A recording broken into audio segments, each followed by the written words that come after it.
இயேசு கிறிஸ்துவின் இனிதான நாமத்தினாலே உங்களை ஒவ்வொருவரையும் நான் வாழ்த்தி வரவேற்கிறேன். இந்த காட்ஸ் கிரேஸ் ஊழியத்தின் மூலம் உங்களை சந்திப்பதில் நான் மிகவும் மகிழ்ச்சி அடைகிறேன். இந்த நாளிலும் கூட வேதத்திலிருந்து ஒரு வசனத்தை நம்ம தியானிப்போம். 2 பேதுரு 2ஆம் அதிகாரம் 1ஆம் வசனம்.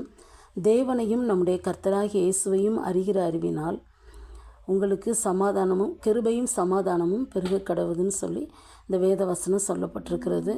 இந்த பேதுரு ஆண்டவரை விசுவாசித்த அவருடைய பிள்ளைகளுக்காக இந்த வார்த்தையை சொல்லுவதை நம்ம வேதத்தில் வாசிக்கிறோம். இந்த இயேசுவை அறிகிற அறிவு நமக்கு காணப்பட வேண்டும். இயேசுவை அறிகிற அறிவு ஒரு மனிதனுக்குள்ளே வரணும் அப்படின்னா அவன் வேதத்தை வாசிக்க வேண்டும். இந்த வேதத்தை வாசிக்கும் போது தான் இயேசுவை நம்ம அறிந்து கொள்ள முடியும். இந்த ஆண்டவர் யார், அவர் எப்படிப்பட்டவர், அவருடைய வல்லமை எப்படிப்பட்டதுன்னு சொல்லி நம்ம அறிந்து கொள்ள முடியும். அது மட்டும் இல்லை, இந்த வேதத்தை வாசிக்கும்போது நம்ம யாருங்கிறதையும் நம்ம அறிந்து கொள்ள முடியும். அப்போ இந்த வேதத்தை நம்ம எப்படி வாசிக்கணும், நிறைய மெத்தட்ஸ் இருக்குது. ஆனாலும் என்னுடைய வாழ்க்கையில் நான் எப்படி வேதத்தை வாசித்தேங்கிறத உங்களோடு நான் பகிர்ந்து கொள்ள விரும்புகிறேன். வேதத்தை நம்ம தினமும் என்ன செய்யணும், வாசிக்கணும். இந்த ஒரு நாள் வாசிக்காட்டால் கூட ஐயோ நான் வாசிக்கலேன்னு சொல்லி ஒரு குற்ற உணர்வு, அந்த பயம் நமக்குள்ளே என்ன செய்யணும், காணப்படணும். அதனால் தினமும் நம்ம வேதத்தை வாசிக்கணும். ஒழுங்கு கிரமமாக நம்ம என்ன செய்யணும், வேதத்தை வாசிக்கணும். சிலர் அவசரமாக ஏதோ ஒரு பகுதியை திறந்து இந்த வசனத்தை வாசிப்போம், இந்த கையில் விரலை வைத்து இந்த வசனத்தை நம்ம வாசிப்போம் அப்படின்னு கிடையாது. ஒழுங்கு கிரமமாக நம்ம இன்றைக்கி 1 அதிகாரம் வாசித்தோன்னா 2 அதிகாரம் அப்படி நம்ம என்ன செய்யணும், வாசிக்கும்போது ஆண்டவர் நம்மோடு கூட பேசுவார். அது மட்டும் இல்லை, அதிகாலையில் முழங்காலில் நின்று நம்ம வேதத்தை என்ன செய்யணும், வாசிக்கணும். அதிகாலையில் என்னுடைய பழக்கம் என்னென்னா, நல்லா ஆண்டவரை ஸ்தோத்திரம் பண்ணி துதித்து அவரை மகிமைப்படுத்தி அப்படி முழங்காலிலே நின்று வேதத்தை திறந்து ஆண்டவரே என் கூட பேசுன்னு சொல்லி நம்ம வாசிக்கும்போது நிச்சயமாக ஆண்டவர் அதன் மூலம் நம்ம கூட என்ன செய்வார், அந்த நாளில் நம்மளை பேசி நடத்துகிற ஒரு ஆண்டவராக இருக்கிறாரு. இந்த வேத புத்தகம் நீங்கள் 100 முறை வாசித்தாலும் 101வது முறை அதை வாசிக்கும்போது அது புதிதாக தான் என்ன செய்யும், காணப்படும். அப்படிப்பட்ட ஒரு விலையேறப்பட்ட ஒரு ஆசீர்வாதமான வேத புஸ்தகத்தை ஆண்டவர் நம்முடைய கரத்தில் என்ன செஞ்சுருக்கிறாரு, தந்திருக்கிறார். அது நம்ம சொந்த மொழியில் இந்த வேத புஸ்தகம் இருப்பது ஒரு பெரிய ஒரு ஆசீர்வாதம். வேதத்தின் மகத்துவங்களை நம்ம அறிந்து கொள்ள, வேதத்தில் ஆண்டவரை இன்னும் அதிகமாய் நம்ம அறிந்து கொள்ள ஆண்டவர் இந்த வேதத்தை நம்முடைய கரத்தில் என்ன செஞ்சுருக்கிறாரு, கொடுத்துருக்கிறாரு. அதில் நிறைய ஆசீர்வாதம் இருக்குது. அதை வாசிக்கும்போது என்ன ஆசீர்வாதம் இருக்குன்னு சொல்லி ஒரு சில காரியத்தை நான் உங்களோட பகிர்ந்து கொள்ள விரும்புகிறேன். இந்த வேதத்தை வாசிக்கும்போது நம்ம உண்மையான தெய்வங்கிறத நம்ம அறிந்து கொள்ள முடியும், இயேசுவை அறிந்து கொள்ள முடியும். ஒரு வாலிபன் அவனுடைய வாழ்க்கையில் பூஜாரி குடும்பத்தை சேர்ந்த ஒரு வாலிபன். அந்த வாலிபன் ஒவ்வொரு நாளும் அந்த பூஜை செய்யும்போது அவருக்குள்ளே ஒரு கேள்வி வந்தது.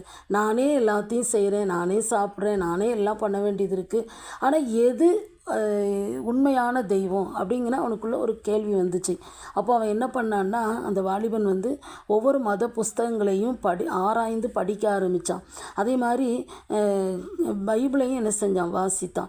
அப்படி வாசிக்கும்போது இந்த வேத புத்தகம், அந்த ஜீவனுள்ள வார்த்தை அந்த வாலிபனோடு என்ன செஞ்சது, பேச ஆரம்பித்தது. அப்போ அவனுடைய வாழ்க்கையில் உண்மையான தெய்வம் இயேசு கிறிஸ்துங்கிறத அவன் அறிந்து கொண்டான். இது அந்த வாலிபனே அந்த ஜெபரையில் நேரடியாக சொன்ன சாட்சியை நான் கேட்டேன். அப்போ அந்த IAS தேர்வு நான் 2 முறை எழுதியிருக்கிறேன், எனக்காக ஜெபிங்கன்னு சொல்லி இந்த சாட்சி அந்த வாலிபன் சொன்னதை நான் கேட்டேன். அப்போது அவனுடைய வாழ்க்கையில் உண்மையான தெய்வத்தை, வேதத்தை வாசித்தது நிமித்தம் அவன் அறிந்து கொண்டு ஆண்டவரை ஏற்றுக்கொண்டு ஆண்டவருக்காக ஒரு வாழ்க்கை வாழ்ந்ததை பற்றி சாட்சியாக சொன்னான். 2வது, வேதத்தை வாசிக்கும்போது அந்த வேத வசனம் நம்மளை என்ன செய்யணும், பரிசுத்தப்படுத்தும். இந்த வேத வசனம் நம்மளை சுத்திகரிக்கும். இந்த வேதத்தை நீங்கள் வாசிக்க வாசிக்க அது நம்மளை பரிசுத்தப்படுத்தும். நீங்கள் பார்த்தீங்கன்னா, அகஸ்டின்கிற ஒரு வாலிபன் அவனுடைய வாழ்க்கையில் துன்மார்க்கமான ஒரு வாழ்க்கை வாழ்ந்தான். ஒரு நாள் நம்ம மரிக்கணும் அப்படின்னு சொல்லி சாகிறதுக்காக அவன் போகும்போது வழியில் ஒரு தாயார் ஒரு புதிய ஏற்பாட்டு புஸ்தகத்தை அவனுடைய கரத்தில் கொடுத்தாங்க. அப்போ அதையும் வாங்கிக்கிட்டு ஒரு மரத்தடியில் போய் நின்று, நம்ம சாக போகிறோம், அதுக்கு முன்னாடி இந்த புஸ்தகத்தில் என்ன இருக்குன்னு சொல்லி வாசிப்போன்னு சொல்லி அதை திறந்த போது ரோமர் நிருபத்தில் ஒரு வசனம் அவன் கண்ணில் தென்பட்டுச்சு. அந்த வசனத்தை வாசிக்கும்போது ஆண்டவர் அந்த வார்த்தையின் மூலம் அந்த வாலிபனோடு பேசும்போது அவனுடைய வாழ்க்கையில் ஒரு மாற்றம் வந்துச்சு. அவனுடைய வாழ்க்கையில் பின்னாட்களில் நீங்கள் பார்த்தீங்கன்னா பாவத்தில் வாழ்ந்த அந்த அகஸ்டின் பரிசுத்த அகஸ்டின் அப்படின்னு சொல்கிற அளவுக்கு அவனுடைய வாழ்க்கையில் ஒரு பெரிய மாற்றம் என்ன செஞ்சது வந்துச்சு. அந்த வேத வசனம் தான் அவனுடைய வாழ்க்கை என்ன செஞ்சது சுத்திகரிச்சிச்சு, பரிசுத்தப்படுத்துச்சு. அநேகருக்கு சாட்சியுள்ள ஒரு வாலிபனாக என்ன செஞ்சான் காணப்பட்டான். நம்முடைய வாழ்க்கையிலையும் அதை நம்ம வாசிக்கும்போது அனுதினமும் வாசிக்கும்போது நம்மளை அது சுத்திகரிக்கக்கூடியதாக இருக்கிறது. அது மட்டும் இல்லை, மூணாவது நம்ம வேதத்தை வாசிக்கும்போது அது நம்முடைய வாழ்க்கையில் உள்ள குறைகளெல்லாம் சரிப்படுத்தக்கூடியதாக இருக்கிறது. வேதம் ஒரு கண்ணாடின்னு சொல்லப்படுது. கண்ணாடி முன்னால் நின்று தான் நம்ம நிறைய காரியத்தை நம்மளை என்ன செய்வோம், ஒரு இடத்துக்கு பெறப்படணும்னா நம்ம ட்ரெஸ்ஸையோ இல்லை நம்ம பவுடர் போடுறது எல்லாத்தையும் என்ன செய்வோம், தலை சீவிருக்கிறதெல்லாம் நம்ம சரிப்படுத்துவோம். அதே மாதிரி இந்த வேத வசனத்தை நீங்கள் வாசிக்க நம்ம வாழ்க்கையில் உள்ள குறைகளை அது என்ன செய்யுமா சரிப்படுத்துகிறதா என்ன செய்து காணப்படுது. அதை வாசிக்கும்போது தான் இது நம்ம செய்கிறது தவறு அப்படிங்கிறது நமக்கு என்ன செய்யும் அறிந்து கொள்ள முடியும். அப்படி இது சரிப்படுத்தக்கூடியதாக என்ன செய்யுது இந்த வேத வசனம் காணப்படுது. அப்போ வேதத்தை நம்ம என்ன செய்யணும், அனுதினமும் வாசிக்கணும். அது மட்டும் இல்லை, நாலாவதாக இந்த வேத வசனத்தை நீங்கள் வாசிக்கும்போது அது நம்ம சரியான வழியில் நடத்தக்கூடியதாக இருக்குது. 119ஆம் சங்கீதத்தில் அந்த வசனம் சொல்லப்பட்டிருக்கு. 9 வசனம் என் கால்களுக்கு தீபமும் என் பாதைக்கு வெளிச்சமாக இருக்கிறது அப்படின்னு வேத வசனம் சொல்லுது.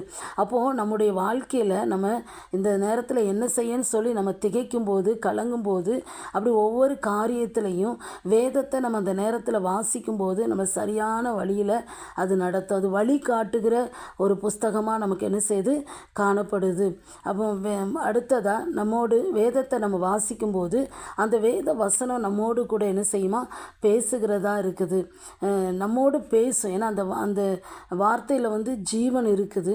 அதை நீங்கள் வாசிக்கும்போது உங்களோடு பேசும். ஒருவேளை கஷ்டமான சூழ்நிலையில் ஒரு பிரச்சனையான சூழ்நிலையில் நம்ம அந்த வேத புத்தகத்தை எடுத்து நிறைய நேரம் நம்ம வாசிக்க மாட்டோங்க. அந்த நேரத்தில் நம்ம திறந்து ரெகுலராக வாசிக்கிற பகுதியை நம்ம வாசிக்கும்போது அந்த வார்த்தையின் மூலம் ஆண்டவர் நம்ம கூட பேசுவார். அது நமக்கு ஆறுதலாக என்ன செய்யும் காணப்படும். அவரே அந்த வார்த்தையின் மூலம் நம்மளை தேற்றுவார், நம்ம கூட என்ன செய்வார் பேசுவார், நமக்கு ஆலோசனை தருவார். என்ன பிரச்சனையில் இருக்குமோ அதுக்கு ஏற்ற விதத்தில் அந்த வேத வசனம் நம்மளோடு கூட என்ன செய்யும் பேசுகிறதா இருக்கும். சீனா தேசத்தில் யூன்கிற ஒரு வாலிபன் அந்த வேத புத்தகம் தனக்கு கிடைத்த உடனே 14 நாட்களில் அந்த வேதத்தை வாசித்து முடித்தான். அப்போ எவ்வளவு நேரம் அதோட டைம் ஸ்பெண்ட் பண்ணியிருப்பான்னு பாருங்கள். அதிக அளவு வேதத்தை வாசிப்பதற்கு நேரத்தை அவன் என்ன செஞ்சான் செலவிட்டான். அன்றைக்கி அப்படிப்பட்டவங்களும் என்ன செய்கிறாங்க இருக்கிறாங்க. நம்முடைய வாழ்க்கையில் வேதத்தை வாசிப்பதற்கு எவ்வளவு நேரம் நம்ம செலவிடுறோம்? ஏதோ வாசிக்கணும்னு கடமைக்கு வாசிக்கிறோமா? உண்மையிலேயே அந்த வேதத்தை நம்ம நேசித்து நம்ம அதை வாசிக்கிறவங்களா நம்ம காணப்படுறோமா? அப்படி தான் அந்த வாலிபன் வாசித்தான். அந்த நாட்களில் அந்த தேசத்தில் யாரும் வேத புத்தகத்தை வைத்து கொள்ளவே முடியாது. அந்த சூழ்நிலையில் கூட அந்த வாலிபன் என்ன செஞ்சான், வேதத்தை தன்னோடு மறைத்து வைத்து அதை என்ன செஞ்சான் வாசித்தான். அந்த வார்த்தை அவனோடு கூட என்ன செஞ்சது பேசியது. அவனோடு பேசியது மட்டும் இல்லை, அந்த வேத வசனத்தினால தன் இருதயத்தை அவன் நிரப்பி கொண்டான், மனப்பாடம் செய்தான். அந்த வசனத்தை அந்த ஜனங்கள் மத்தியில் போய் அந்த வசனத்தை அப்படியே பேசுவான், அந்த வசனத்தை அப்படியே சொல்லுவான். அவ்வளோதான். அந்த சொல்லும்போது அந்த ஜீவனுள்ள அந்த வார்த்தை அந்த ஜனங்களோடு கூட பேசி அவங்களுடைய வாழ்க்கையில் பெரிய மாற்றம் வந்துச்சு. அந்த தேசத்தில் இந்த வாலிபன் மூலம் ஒரு பெரிய எழுப்புதலை என்ன செஞ்சது வந்துச்சு. அதுக்கு காரணம் இந்த வேத வசனம் தான். இந்த வேத புத்தகத்தை அவன் படித்து அவன் மட்டும் ஆசீர்வதிக்கப்படலை, மற்றவங்களோடு கூட அவன் மூலம் ஆண்டவர் என்ன செஞ்சார் பேசினார். அப்போ நம்முடைய வாழ்க்கையில் இந்த வேதத்தை நம்ம என்ன செய்யணும் வாசிக்கணும். வாசித்தாதான் எதை செய்யணும் எதை செய்யக்கூடாது, நம்ம எப்படி வாழணும் அப்படின்னு சொல்லி இந்த வேதத்தில் ஆண்டவர் நமக்கு கற்றுத்தருகிறாரு. நம்ம எல்லாருக்கும் எல்லா விதத்தினருக்கும் எல்லா சூழ்நிலையிலையும் நம்ம எப்படி வாழணும்னு சொல்லி வேத புத்தகத்தில் நமக்கு ஆண்டவர் எழுதி வைத்திருக்கிறார். நம்ம எப்படியும் வாழலாம் அப்படிங்கிறது கிறிஸ்தவ வாழ்க்கை இல்லை, இப்படி தான் வாழணும்னு சொல்லி நமக்கு ஆண்டவர் கரத்தில் வேத புஸ்தகத்தை தந்திருக்கிறார். அப்போ வேதத்தை நம்ம வாசித்தாதான் நம்ம எப்படி வாழணும், ஆண்டவர் எப்படி பிரியமாக வாழணும்னு சொல்லி நமக்கு தெரியும். வேதத்தை வாசிக்கலை அப்படின்னா நமக்கு என்ன செய்யாது, எப்படி வாழணும்னு நமக்கு தெரியவே செய்யாது. எது சரியானது எது தவறானதுன்னு நமக்கு என்ன செய்யாது, தெரியாது. அப்போ ஒவ்வொரு நாளும் வேதத்தை வாசித்தா தான் நம்ம சரியான பாதையில் நம்ம நடக்க முடியும். அந்த வேதத்தை வாசிக்க வாசிக்க நம்மளை ஆண்டவர் என்ன செய்வார், நம்மையும் நம்ம குடும்பங்களை என்ன செய்வார், ஆசீர்வதிப்பார். இதை கேட்கிற உங்களுடைய வாழ்க்கையில் நீங்கள் வேதத்தை எப்படி வாசிக்கிறீங்க? ஒவ்வொரு நாளும் நீங்கள் வாசிக்கிறீங்களா? இல்லை ஏதாவது கடமைக்காக நீங்கள் வாசிக்கிறீங்களா? இல்லை நான் ஒவ்வொரு நாளும் அந்த வேதத்தை நேசித்து நீங்கள் வாசிக்கிறீங்களா?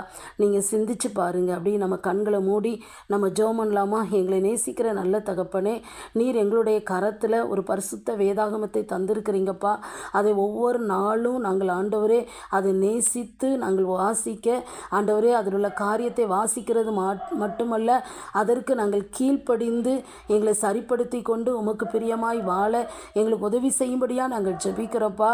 ஆண்டவரே அதற்கு என்னோடு இணைந்து ஜெபிக்கிற ஒவ்வொருவரும் யாரெல்லாம் வேதத்தை ஆண்டவரே நான் வாசிக்கணும்னு தீர்மானம் பண்ணுறாங்களோ அவங்களுடைய வாழ்க்கையில் ஆண்டவரே அவங்கள நீங்கள் ஆசீர்வதிங்க. ஒவ்வொரு நாளும் வேதத்தை வாசிக்கணுங்கிற எண்ணத்தை கொடுத்து ஆண்டவரே வாலிப தம்பிமார் தங்கச்சிமார் பெரியவங்க அனைவரும் ஆண்டவரே இந்த வேதத்தை நேசித்து வாசிக்கட்டப்பா.